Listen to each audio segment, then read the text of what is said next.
السلام علیکم اسٹوڈینٹ، امید ہے آپ خیریت سے ہوں گے۔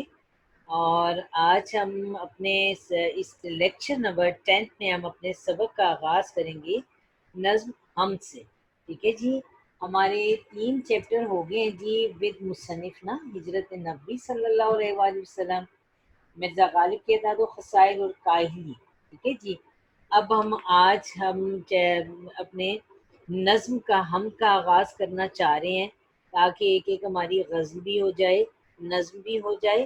تو نظم شروع کرنے سے پہلے اب یہ نظم بھی جو ہے، جو ہمارے مصنف ہیں وہ ہمارے شاعر بھی ہیں، جو مرزا غالب کی اعداد و خسائل ہمارے پاس سبق ہے، اس کے جو مصنف اور شاعر ہیں مولانا الطاف حسین حالی، انہوں نے لکھی ہے۔ ان کی نظم ہے حمد، کہ وہ النبی اللہ تعالیٰ کی تعریف میں کیا کہتے ہیں۔ ویسے تو ہر انسان اپنے الفاظ میں، اپنے انداز میں اللہ کی تعریف بیان کرتا ہے، لیکن انہوں نے یہاں ہماری درسی کتاب میں اللہ تعالیٰ کی تعریف میں وہ کیا کہنا چاہ رہے ہیں۔ تو بیٹے خواجہ الطاف حسین حالی جو ہیں، ان کے بارے میں ہم پہلے پڑھ چکے ہیں۔ ان کا تعارف ہم نے جب سبق پڑھا تھا مرزا غالب کے اعداد و خسائل، اس سے پہلے ہم پڑھ چکے ہیں۔ ان کا تعارف وہی ہے، جب وہ اس میں آئے گا، چیپٹر میں آئے گا تو بھی وہ ہے، نظم میں آیا تو بھی وہ ہے۔ ٹھیک ہے بیٹے، تو اب بیٹا جی آپ اپنی درسی بک جو ہے وہ نکالیے، اس میں آپ نکالیں نظم حمد۔ ٹھیک ہے جی، نظم حمد سے پہلے ہم یہ ضرور آپ کو میں بتانا چاہوں گی کہ نظم اور غزل، ٹھیک ہے جی، اب آپ کے بک میں ہم نے نظمیں پڑھنی ہیں، غزلیں پڑھنی ہیں۔ نظم اور غزل میں فرق، ٹھیک ہے، تھوڑا بہت ابھی میں آپ کو کلیئر کر دیتی ہوں کہ نظم کیا ہے۔ جب غزل پہ آئیں گے تو پھر دوبارہ نظم اور غزل کی تشریح ہم کر لیں گے، ڈفرینس کو ہم دیکھ لیں گے۔ تو جیسے بیٹے نظم ہے، ابھی آج ہم نظم پڑھیں گے۔ تو نظم کسی موضوع یا خیال کو مسلسل بیان کرنے کا نام نظم ہے، ٹھیک ہے نا جی، یعنی اس میں ٹاپک جو ہے وہ ہمارے پاس ایک ہی رہتا ہے۔ اب جس طرح آج ہم حمد پڑھیں گے تو اس میں اب نظم کا ٹاپک ایک ہے، جیسے حمد ہے، نعت ہے، برسات کی بہاریں ہیں، پیوستہ رہ شجر سے امید بہار رکھ۔ ٹھیک ہو گیا جی، یعنی اس میں کیا ہے کہ وہ موضوع جو ہے یا خیال جو ہے وہ مسلسل بیان کرنے کا نام ہے، وہ تبدیل نہیں ہوتا، موضوع اور مرتب انداز میں آگے چلتا جاتا ہے۔ تو بیٹا جی نظم کے یہ یاد رکھیے کہ لفظی معنی بیٹے ہوتے ہیں پرونے کے، ٹھیک ہے نا، لڑی میں پرونا، پرونا یا لڑی میں پرونا، یا ترتیب دینا یا تشکیل دینے کے ہیں، جو بھی آپ کہہ لیں نا، ایک منظم طریقے سے کسی چیز کو سٹیپ بائی سٹیپ آگے لے کے جانا۔ ٹھیک ہے، نظم میں بچے موضوع ہوتا ہے، یعنی وزن ہوتا ہے، ٹھیک ہو گیا، اور ایک ہی عنوان کے تحت لکھی جاتی ہے۔ مثلا جیسے ابھی میں نے نظموں کے نام لیے تو وہ اسی عنوان کے تحت چلی جاتی ہیں۔ ٹھیک ہے جی، کوئی نہ کوئی اس کا وزن ضروری ہوتا ہے۔ نظم ایک کل کا نام ہے بیٹے، یعنی تمام اشعار جو ہوتے ہیں نا وہ آپس میں جڑے ہوئے ہوتے ہیں، نظم کے تمام اشعار آپس میں جڑے ہوتے ہیں، اور یہ ایک کل کا نام، یعنی اوپر سے لے کر سٹارٹ والے ہمارے مطلع سے لے کر مقطع تک ایک ہی موضوع ہوتا ہے۔ یعنی مطلع کہتے ہیں طلوع ہونے کی جگہ، نکلنے کی جگہ، مقطع کہتے ہیں قطع کر دینا، ڈسکنیکٹ کر دینا۔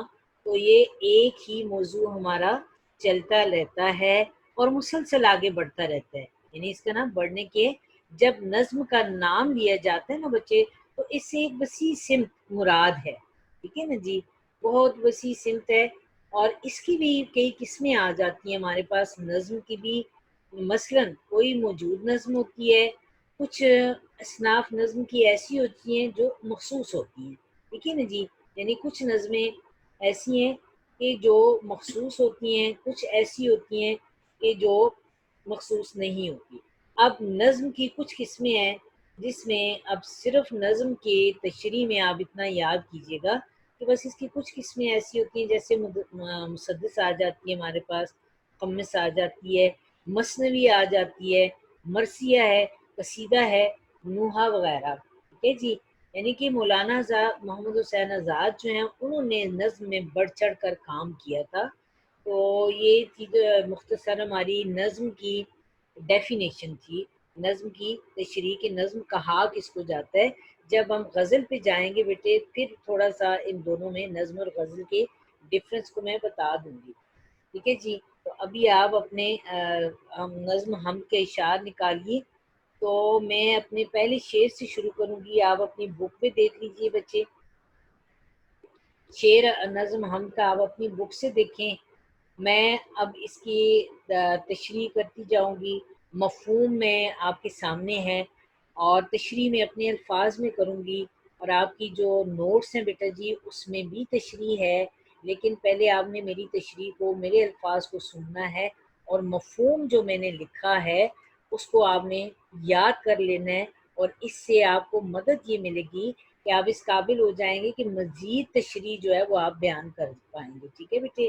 اب جیسے آپ کے سامنے لکھا ہوا ہے خواجہ الطاف حسین حالی کا، اور اس میں نے آپ کے لیے الفاظ معنی لکھے ہیں۔ جب بیٹے ہم تشریح، یہ بات ذہن نشین کیجیے گا کہ جب ہم تشریح کریں گے تو اس میں ہم نے الفاظ معنی جو ہے وہ نہیں لکھنے، یہ آپ کی انڈرسٹینڈنگ کے لیے میں نے لکھے ہیں الفاظ معنی۔ تو تشریح میں ہمارا پیٹرن یہ ہے کہ ہم نے مفہوم کے بعد تشریح شروع کرنی ہے، ٹھیک ہے جی۔ پہلے ہم نے مفہوم بتانا ہوگا، اس کے بعد ہم تشریح پہ آئیں گے، اس لیے کہ ہمارے مفہوم کا پیٹرن یہ شروع ہو گیا ہے کہ مفہوم کے بھی ایک نمبر ہے اور تشریح کا بھی ایک نمبر ہے، ٹوٹل مل کے 2 نمبر بنتے ہیں۔ اور چیکر کے مائنڈ میں یہ بات آ جاتی ہے آسانی سے کہ بچے کو مفہوم آتا ہے اور مزید ڈیٹیل اس نے بیان کی ہے، ٹھیک ہے جی۔ تو اسی طرح جس طرح میں نے آپ کو پیٹرن بتایا اسی طرح آپ نے چلنا ہے، اور تشریح جو ہے میں اپنے الفاظ میں بیان کروں گی۔ ظاہر ہے ہم مسلمان ہیں، نظم ہم دو یا نعت ہو، کوئی بھی نظم ہو، تو مسلمان ہونے کے ناطے ہم اپنے الفاظ میں ہم مواد جو ہے اکٹھا کر سکتے ہیں، اور کچھ میرے الفاظ آپ نے نوٹ کرنے ہیں، کچھ اپنے نوٹ سے دیکھنے ہیں، ٹھیک ہے جی۔ تو اس طرح کر کے آپ نے اپنی تشریح کو مکمل کرنا ہے، ٹھیک ہے بچے۔ اچھا بچے، اب آپ شعر نمبر 1 دیکھیے۔ نظم ہم کا مطلب ہوتا ہے وہ نظم جس میں اللہ کی تعریف کی جائے۔ اب یہاں پہ جو ہمارے مصنف ہیں، مصنف مولانا الطاف حسین حالی کہتے ہیں، قبضہ ہو دلوں پر کیا اس سے سوا تیرا، ایک بندہ نافرماں ہے ہم سرا تیرا، ٹھیک ہے جی۔ الفاظ معنی پہلے دیکھیے۔ اب اس میں ہے قبضہ، ٹھیک ہے جی۔ قبضہ کہتے ہیں قابو، اختیار، سوا اس سے زیادہ یا اس کے برعکس۔ بندہ، بندہ کہتے ہیں انسان یا آدمی۔ نافرمان کا مطلب ہوتا ہے حکم نہ ماننے والا۔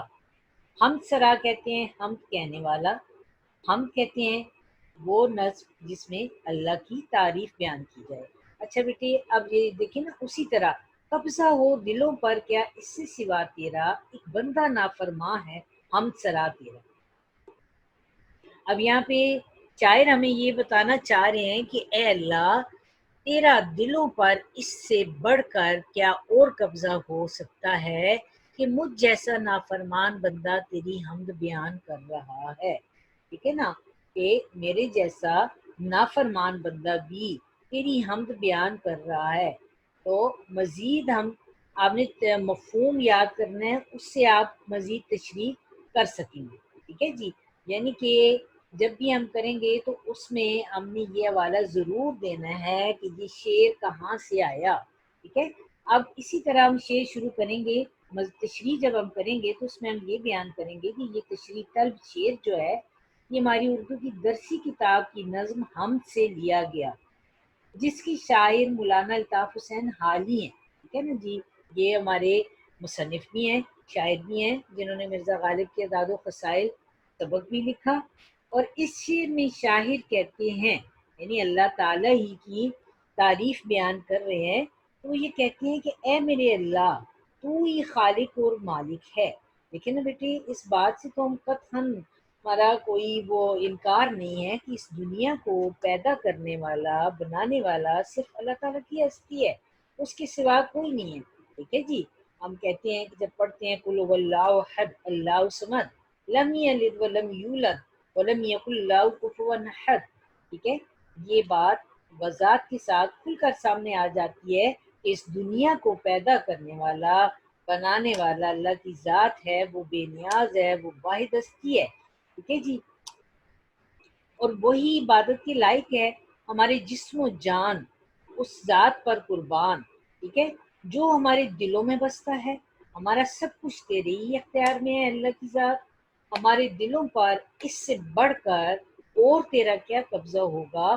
یعنی شاعر اپنے آپ کو اس سے مخاطب کرتا ہے کہ اے اللہ، ایک بندہ نافرمان ہے ہم سرا تیرا کہ اے میرے اللہ، کہ میں ایک باغی ہوں، ایک سرکش ہوں، ایک نافرمان ہوں، اور تیری حمد و ثنا، تیری تعریف کر رہا ہوں کہ اللہ تعالیٰ مجھے بیان تو کرنا نہیں آتا، لیکن میں ناکام کوشش کر رہا ہوں، میں پوری کوشش کر رہا ہوں کہ میں تیری تعریف اپنے الفاظ میں کروں۔ ہے تو میں باغی ہوں۔ ابھی شاید اپنے آپ کو یہاں پہ بیٹے باغی اس لیے کہہ رہا ہے، کہتے ہیں کہ اللہ تعالیٰ جو جن کاموں کی تو نے کرنے کا حکم دیا، میں مکمل طور پر ان کی پیروی نہیں کر سکتا، یا میں پوری کوشش کرتا ہوں لیکن میں اس قابل نہیں بن سکتا، میں ایک کامل انسان نہیں بن سکتا۔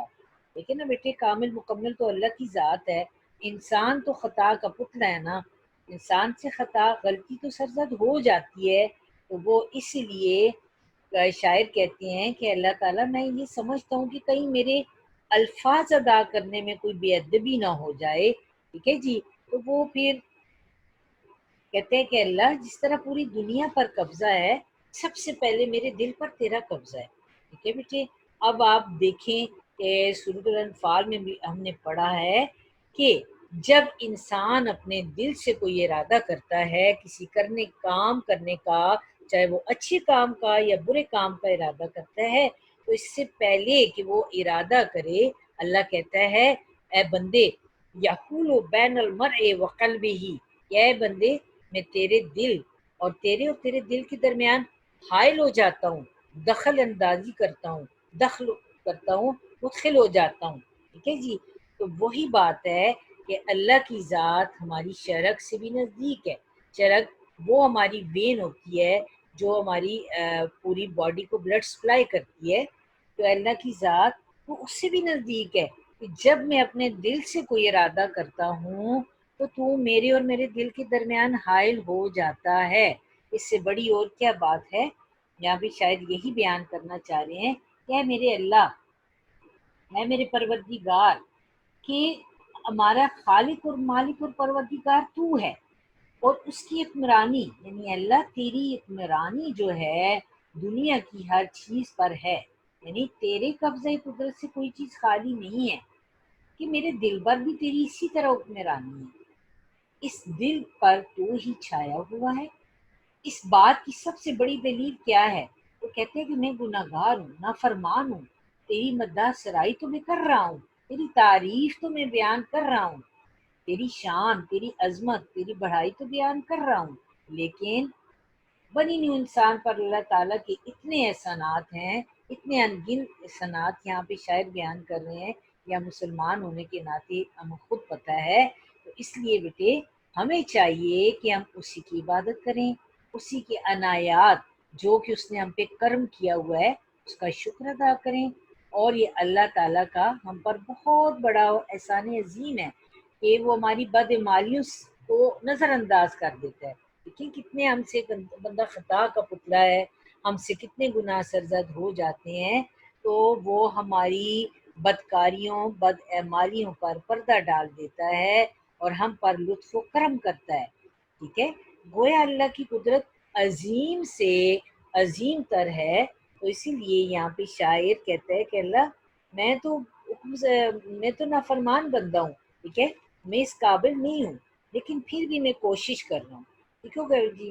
میرا خیال ہے بچے یہ پہلا جو شعر ہے اس کی آپ کو سمجھ آ گئی ہوگی۔ اب ہم بیٹے آگے چلتے ہیں، اگلا شعر دیکھیے۔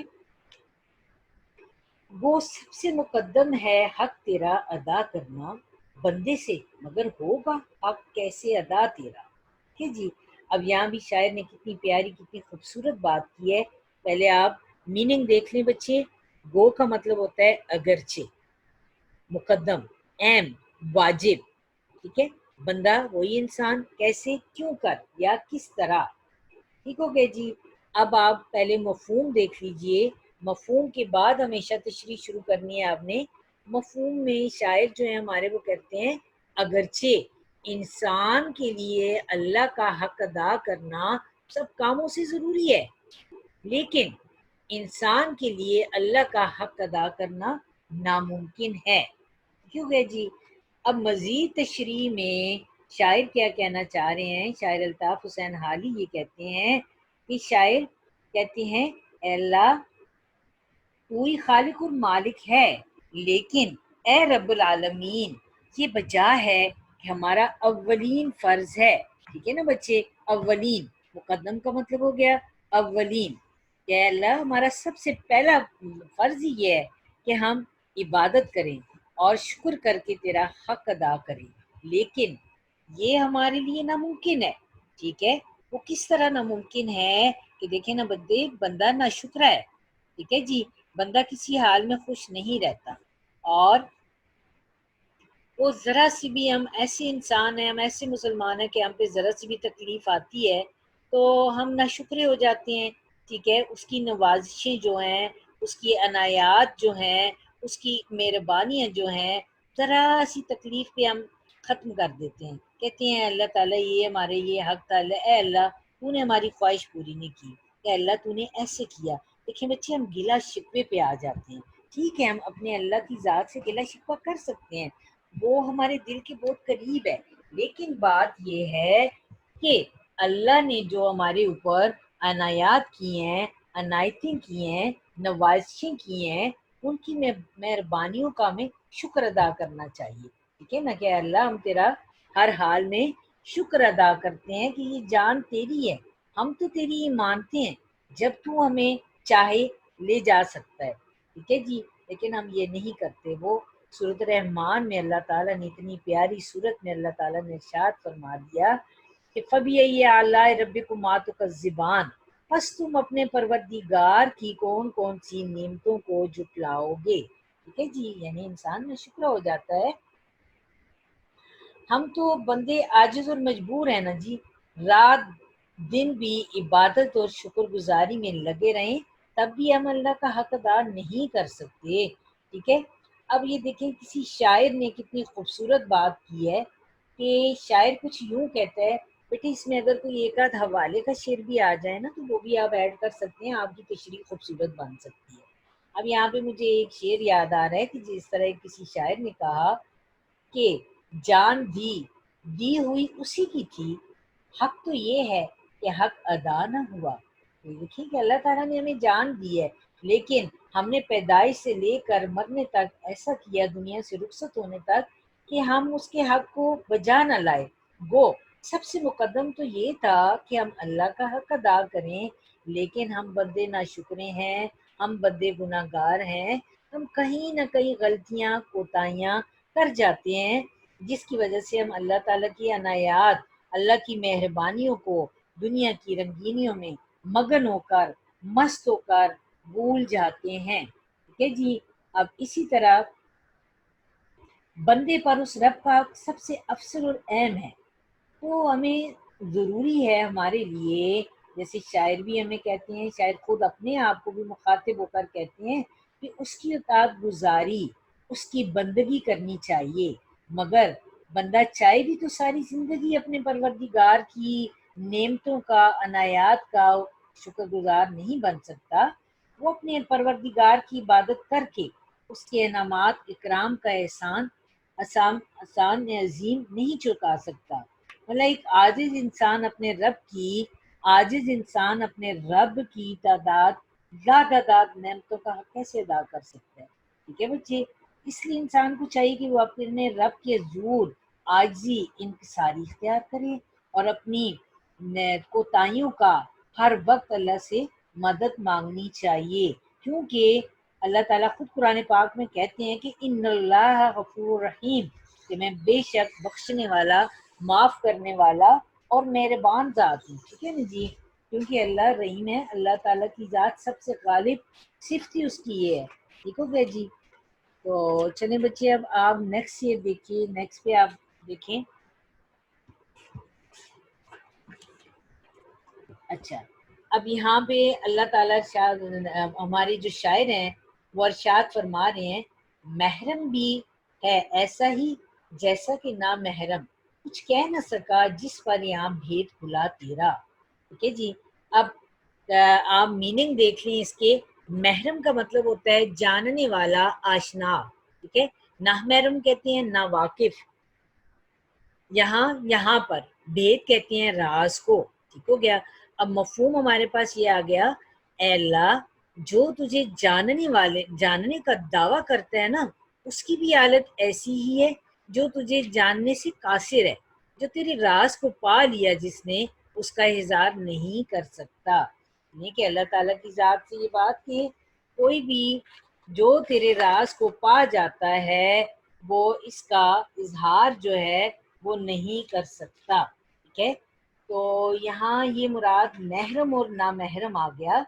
کہ مزید تشریح میں ہمارے شاعر جو ہیں الطاف حسین علی فرماتے ہیں کہ اللہ یہاں محرم نامحرم، واقف ناواقف میں کوئی فرق نہیں، کیونکہ جس پر تیری حقیقت کا راز کھل گیا وہ بھی تیری حکمتوں سے ناشنا ہے. اس کا اتنا علم نہیں جتنا تو جانتا ہے. اس لیے محرم اور نامحرم دونوں برابر نہیں ہو سکتے، یعنی دونوں ایک طرح سے برابر ہی ہیں. ٹھیک ہے. یعنی اس تشریح طلب شعر میں بھی جو ہماری اردو کی درسی کتاب کی نظم ہم سے لیا گیا، اس میں بھی شاعر یہی بتانا چاہتے ہیں اللہ تعالیٰ کو جاننے والا بھی ایسا ہے جیسا نہ جاننے والا، کیونکہ تیری ذات کے راز جس پر کھل جاتے ہیں نا، کہ جو تمہیں پا لیتا ہے، جو جان لیتا ہے، کیونکہ وہ رب کائنات کی ربوبیت، اس کی عظمت، اس کی عرفہ، اس کی بلندی کا کاہل ہو جاتا ہے. اللہ تعالیٰ کی شان عظیم یہ ہے کہ اس کے سامنے سر خم تسلیم کرنا پڑتا ہے، یعنی وہ اپنا سر جھکا لیتا ہے. جس طرح کہ اللہ تعالیٰ نے قرآن پاک میں ارشاد فرمایا کہ انسان کو یہ کائنات تسخیر کرنے کی دعوت دی اور اس کی اسرار و رموز پر غور و فکر کرنے کی ترغیب دلائی. پھر اللہ تعالیٰ فرماتے ہیں اس کائنات میں عقل مندوں کے لیے نشانیاں ہیں. کہ جو اللہ تعالیٰ کہتے ہیں نا بیٹے، اللہ تعالیٰ بھی خود کہتے ہیں کہ جو اللہ کے راز کو پا لیتا ہے اللہ اسی کو رازدار بنا لیتا ہے. جو اللہ کے راز کو نہیں پاتا اس کو اللہ اس چیز سے آزاد کر دیتا ہے. جیسا اللہ تعالیٰ کہتے ہیں کہ وہ لوگ جو میرے دین کی طرف راغب نہیں ہوتے ان کے دلوں پر میں مہر لگا دیتا ہوں، کیونکہ اللہ تعالیٰ نے ارشاد فرمایا انما الاعمال بالنیات، کہ اعمال کا دار و مدار نیتوں پر ہے. کہ جو لوگ میرے دین کی جستجو کرتے ہیں، مجھے پانے کے لیے، میری قربت حاصل کرنے کے راستے اختیار کرتے ہیں، انہی کو میں اپنی قربت اور معرفت کا راستہ جو ہے وہ بتاتا ہوں. ٹھیک ہے نا بچے. جب اسے قرب الہی نصیب ہو جاتا ہے نا تو وہ ہر چیز سے بیگانہ ہو جاتا ہے.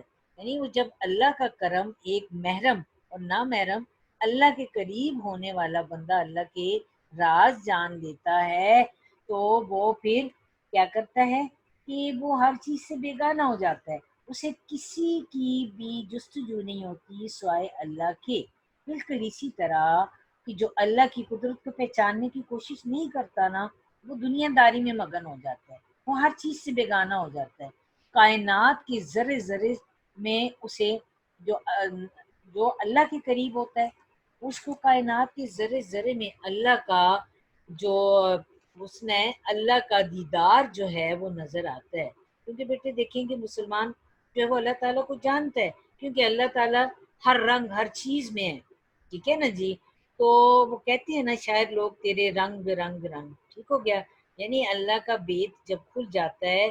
اب بیٹے اس میں تو تشریح جو ہے وہ اتنی زیادہ ہے کہ جب ہم کلاس میں آمنے سامنے بیٹھے ہوتے ہیں اسٹوڈنٹ کے ساتھ، تو پھر تو یہ 3 اشعار جو ہیں وہ ایک پیریڈ لے جاتے ہیں، 2 اشعار۔ تو اسی طرح دیکھیں تبلیغ اسلام کے وقت مکہ میں جب نبی پاک صلی اللہ علیہ وآلہ وسلم نے لوگوں کو کہا، نبی پاک صلی اللہ علیہ وآلہ وسلم نے لوگوں کو دین کی دعوت دی تھی، تو لوگ وہاں کے مکہ کے لوگ آپ کو صادق اور امین کی لقب سے تو پکارتے تھے، لیکن آپ کے لائے ہوئے دین پر عمل نہیں کرتے تھے، اور بار بار یہ کہتے تھے کہ اللہ کہاں ہے، ہم نے اللہ کو نہیں دیکھا۔ تو اس پر آپ خاموشی اختیار کرتے تھے، کیونکہ اللہ کا گدھا جو ہوتا ہے وہ انجان رہتا ہے، وہ جواب نہیں دیتا، قاصر رہتا ہے۔ اسی طرح ہسٹری میں ابو بن ادم کا ذکر آتا ہے، وہ بھی ایک دور میں بادشاہ تھے، جب ان پر اللہ کا راز فشاں ہو گیا تھا تو انہوں نے بادشاہی چھوڑ دی تھی۔ یہ پھر انشاءاللہ کلاس میں میں آپ کو بتاؤں گی۔ تو ابو بن ادم نے بادشاہی چھوڑ دی تھی، وہ اللہ والے ہو گئے تھے۔ پھر اس میں رابعہ بصری ہیں، ان کا ایک بہت پیارا مشہور واقعہ ہے، وہ انشاءاللہ آپ سے ڈسکس کریں گے، لیکن یہاں آپ صرف اتنا اب آپ کے لیے میرا خیال ہے تشریح کافی ہے کہ اللہ کو جن پر اللہ کے راز کھل جاتے ہیں وہ اللہ کے راز فشاں نہیں کرتے، وہ اللہ کا بندہ جو ہوتا ہے وہ اللہ کی کملی میں مگن رہتا ہے۔ ٹھیک ہے نا جی، چلیں، امید ہے کہ یہ تشریح آپ کو اچھی سمجھ آ گئی ہوگی۔ اچھا بچے، نیکسٹ آپ دیکھیے، نیکسٹ والا شعر ہے، ججتا نہیں نظروں میں یا خلت سلطانی، کملی میں مگن رہتا ہے اپنی اپنی، رہتا ہے گدھا تیرا۔ اب ججتا کا مطلب ہو گیا بچے، ججتا اچھا نہ لگنا، خلت سلطانی کہتے ہیں شاہی لباس، کملی کہتے ہیں چادر یا گدڑی وغیرہ، مگن رہنا، محو رہنا، مصروف رہنا، گدھا کہتے ہیں فقیر، بیکاری۔ نظر کا مطلب ہوتا ہے دید، ٹھیک ہے۔ اچھا، اب اس کی تشریح آپ دیکھیے گا، تشریح ہے، مفہوم آپ دیکھیں، اللہ کا گدھا جو ہوتا ہے اپنی کملی میں ہی خوش رہتا ہے، اور اسے بادشاہ سے ملنے والی قیمتی لباس کی کوئی پرواہ نہیں ہوتی۔ دیکھیں جی، یہاں پہ ہمارے جو شاعر ہیں مولانا الطاف حسین حالی، انہوں نے اتنی پیاری اور خوبصورت بات کی ہے کہ وہ کہتے ہیں کہ اللہ تیری خوشنودی کے طلبگار بندوں کی نظروں میں چاہانہ لباس، چاہانہ پوشاک یعنی خلت سلطانی، چاہانہ پوشاک کی کوئی بکت نہیں ہوتی، کوئی طاقت نہیں ہوتی۔ وہ گدھا تو کملی میں مست ہی رہتا ہے، یعنی خوشی محسوس کرتا ہے۔ اپنی کملی میں مست رہنا، گدھا رہنا، یعنی ایک فقیر ہوتا ہے، اس کو دنیا کی تما سے، دنیا سے کوئی غرض ہی نہیں ہوتا کہ کوئی مجھے کیا کہے گا، کیونکہ اس کو ایک اللہ کی لو لگ جاتی ہے، اس کو ایک اللہ کا راستہ مل جاتا ہے، وہ تو بھوکا پیاسا رہ سکتا ہے، لیکن کسی کے آگے دستی سوال دراز نہیں کر سکتا، کہ وہ کسی کے آگے ہاتھ نہیں پھیلاتا۔ یہی وجہ ہے کہ وہ پھٹے پرانے کپڑوں میں رہنا پسند کرتا ہے۔ اللہ کا گدھا جو اللہ کا راز پا لیتا ہے، جو اللہ کی قربت حاصل کر لیتا ہے، ٹھیک ہے، یعنی کہ امیروں سے بھیک مانگ کر اعلیٰ قسم کے کپڑے نہیں پہنتا، اس کو ایک خلت سلطانی، جو ایک شاہانہ لباس ہوتا ہے، جو ایک شاہانہ پوشاک ہوتی ہے، کہ جو شاہانہ بادشاہ جو ہے وہ خوشی سے اپنی پوشاک جو ہے کسی کی نظر کر دیتا ہے، کسی کو دے دیتا ہے، اور اس میں وہ اتنی قیمتی ہوتی ہے کہ جس میں ہیرے جواہرات لگے ہوتے ہیں۔ لیکن یہاں پہ شاعر کہتے ہیں، اے اللہ جو تیری کملی میں مگن ہو جاتا ہے، تیرا گدھا بن جاتا ہے، تیرا فقیر بن جاتا ہے، اسے دنیا سے کوئی غرض، کوئی لالچ نہیں ہوتی، یعنی کہ کسی کو اپنی خدمات کے بدلے میں جو شاہی لباس دیا جاتا ہے اس کی وہ پرواہ نہیں کرتا، ٹھیک ہے، اور اپنے مالک حقیقی سے لو لگا لیتا ہے۔ وہ ہستی جو اپنے سے اپنے انگنت احسانات انعامات کا بدلہ بھی نہیں طلب کرتی، تو پھر ایسا شخص اپنے رب سے راضی ہو جاتا ہے، اور رب اس سے راضی ہو جاتا ہے، اسے دنیا کی نمود و نمائش سے کوئی غرض نہیں، وہ سادہ طرز زندگی اختیار کر لیتا ہے۔ تو اللہ تعالیٰ اس کے نصیب اور اس کی قسمت میں جو کچھ لکھ دیتا ہے اس پر وہ اپنے پروردگار کا شکر ادا کرتا ہے۔ اور پھر ارشاد باری تعالیٰ ہے، کہ بے شک اللہ شکر کرنے والوں کے ساتھ ہے۔ تو لہٰذا ہمیں چاہیے کہ اللہ جس حال میں ہمیں رکھے اس حال میں اللہ کا شکر ادا کرنا چاہیے، کیونکہ یہ ایک ایک سانس جو ہماری ہے بیٹے، یہ اللہ کی امانت ہے، اور اس کو دائرہ اسلام میں رہ کر اپنی زندگیوں کو قرآن و سنت کے اصولوں کے عین مطابق بسر کرنا چاہیے، اور یہی ہمارے لیے شاعر کا میسیج ہے، شاعر کا پیغام ہے۔ تو بیٹا جی آپ کے 4 اشعار کی تشریح ہو گئی ہے، امید ہے آپ کو سمجھ آ گئی ہوگی، ان کو آپ نے اسی طرح یاد کر لینا ہے، ٹھیک ہے جی۔ تو مزید تشریح کے لیے اپنے لائسی ٹف کے آپ نوٹس دیکھیے گا، میرے الفاظ بھی یاد کیجیے گا تشریح اس میں، اور مفہوم آپ نے ہو بہو یہ میرے والا یاد کر لینا، ٹھیک ہے بیٹے۔ تھینک یو، اللہ حافظ۔